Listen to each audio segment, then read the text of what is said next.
So one of the frequent jobs that I'm asked to do by clients is to trace custom artwork so that they can have it professionally printed and hung in their restaurant locations. I do a lot of my graphic design for a company called Witch, and this artwork is printed on circular discs that are then hung on the walls inside of Witch locations. So for this video, I thought it'd be nice to show you how to trace complex artwork. Now, I'm not going to walk you through this step by step. Rather, I'm going to show you what to account for when you have some artwork that has a ton of detail and a lot going on. So let's take Vinny the Bulldog here. Vinny was hand drawn by one of my clients, and then they commissioned me to transfer this to Illustrator so that they could print it off. Now, upon looking at this, immediately you're drawn to the yellow. There's a lot of yellow and, of course, quite a bit of white. What I'm more interested in first, though, is the black.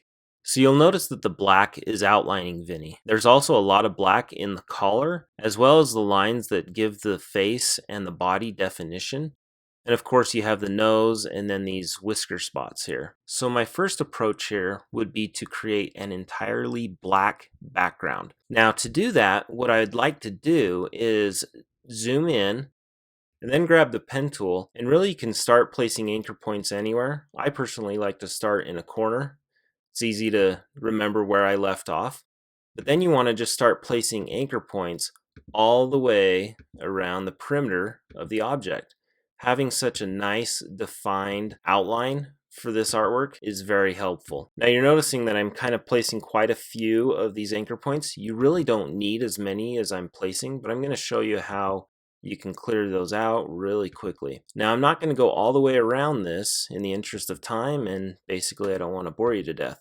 But we're going to just assume that these two areas represent the rest of the bulldog. Now I'm going to go ahead and select the direct selection tool by pressing A on the keyboard. And then I'm going to position each one of these anchor points where I want them. Now I've got snapping turned off, so you can choose Command U or Control U on a PC and turn that snapping off. And basically that gives you a little more flexibility on placing these anchor points exactly where you want. I'm going to zoom in just a hair. And you'll notice that I have a couple more anchor points here than I probably need.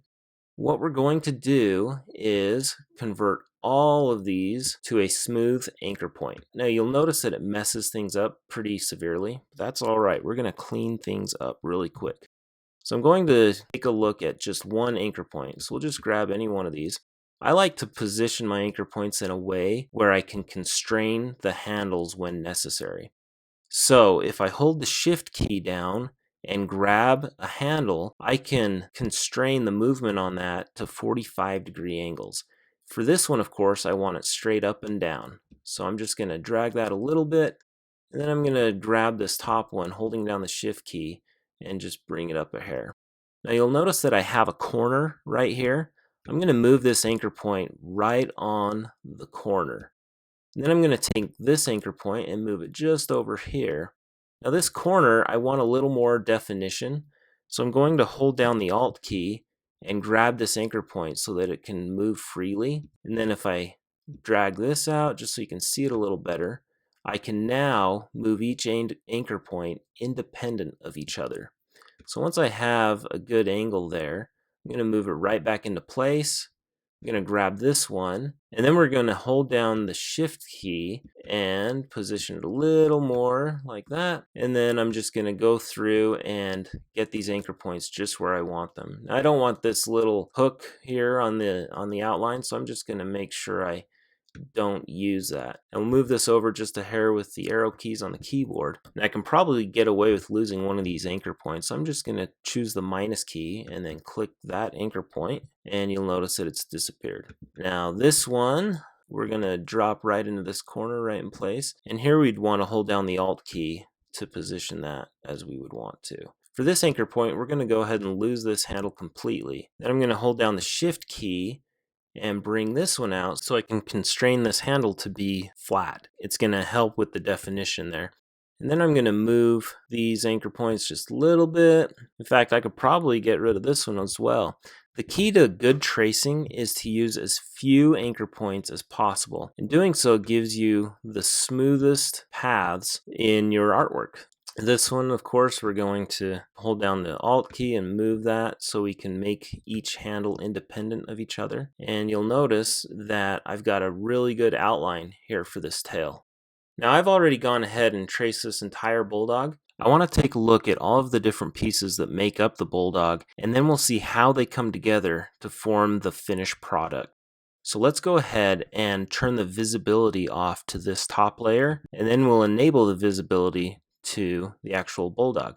So you'll notice that when I turn this off and on, you can see the original and the finished product. Let's go ahead and open up the finished product by clicking on the disclosure arrow next to the thumbnail in the layers list, and you'll see that I have a group, so all of these are grouped together, and then within that group I've got all the different elements that make up Vinny the Bulldog. Now look at the very bottom one, this black type icon. I'm going to remove the visibility for that, and you'll see that all the black disappears. Let's actually move this to a different layer altogether. I'm going to add a new layer just above the original layer, and you can see that this one is named layer 4, and all I'm going to do is drag this base layer on top of layer 4. Now I need to restore the visibility to that layer, and then I'm going to turn off the visibility to these layers. So you can see that I have gone completely around the outside of Vinny the Bulldog, and then I've made the fill color black. So we have a great foundation now to where we can start doing the rest of the project. So once you have this base layer done, the next thing is to just go ahead and remove the visibility for now. Now you can concentrate on each of the smaller individual elements to make up the rest of the completed artwork. So for example, let's take a look at these spikes on the collar.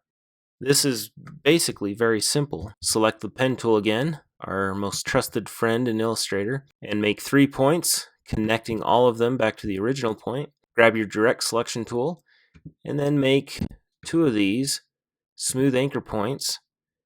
Choose the Alt key to move the handles independent of each other. In fact, you don't even need each handle on each anchor point. I can go ahead and remove this one, for example, and then I can grab this handle, hold down Alt to make it independent, and then I can adjust that as needed. And then I can go ahead and use this one, bring it in just where it comes to a corner. Let's go ahead and make that red so you can see it contrast. For the rest of the spikes on this collar, I would create individual elements that have 3 anchor points and just connect them all the way around. I don't need to do the black at all because that black is part of the foundation. Next, let's take a look at just one of these yellow areas. For example, let's take a look at this one right here. Again, we're just going to go ahead and grab the pen tool and start making anchor points on each of the corners. And you'll see that I have red automatically filling. This is because I chose red as the fill color on that spike just a minute ago. But we can go ahead and remove that in a second. I'm just going to fill that in. And the reason why I want to remove that is because it's really hard to edit these anchor points without being able to see through the object. So we'll just go ahead and remove the fill for the time being, and then we can select these anchor points, convert them to smooth, and then we just get to work adjusting these as needed. In fact, I can lose that one most likely and just have this anchor point do all the work for that section of the path, and then we'll just keep on going. This looks straight enough right here, and then we'll go this one, remove that handle, and just work our way around. In fact, I don't even need this one. So there we have it, and then I'll just go ahead and make this the yellow that we've been using, and you can kind of get an idea of how that works. Now, you would do this for each one of these yellow sections, as well as this white section of the mouth. And if you zoom in, the key is to not repeat any work. And by repeating work, do not repeat anything that can be part of the black background that we set as the foundation. Let's take a look at how we can do that with this section here. You'll notice that I've got one random black piece right here, but it is right in the middle of a yellow section. Now to do that, what we would do is create a path that encompasses this entire section, and we would go all the way around excluding this part here using a compound path.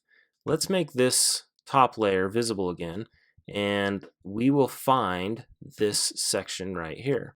To do that, I'm going to just turn on the visibility. I'm going to select the group, and then I'm going to just drill in by double clicking.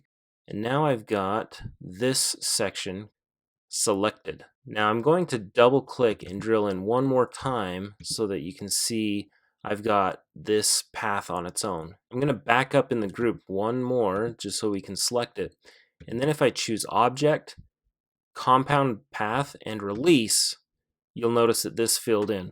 So all I did is after I was finished creating this section, I then turned off the visibility to that section alone, which we can find right here. The blue squares on the right here indicate that that is the portion that is selected. So I'm just going to click out and then click again. And the point of that is so I can remove the visibility. Then I created this section here. I'm going to select the base for that again. And so now I've got both the base and this little eyebrow section selected. So with them both selected, I can now choose Object, Compound Path, and Make.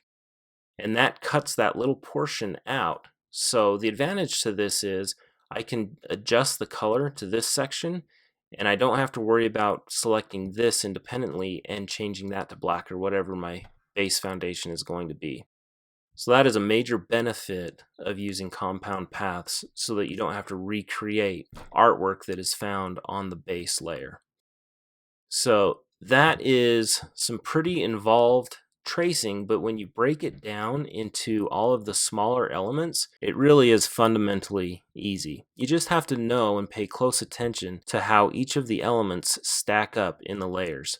Layers are a very important piece to how your artwork flows in Illustrator. In fact, I will actually include a link to my layers video here on the screen so that you can understand how to really grasp the power of layers and using them in your projects.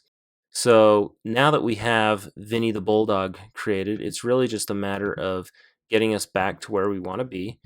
To escape out of my layers, and I've got these paths. We can just go ahead and delete this path and this path, and then add visibility to that one again, and we have Vinny the Bulldog.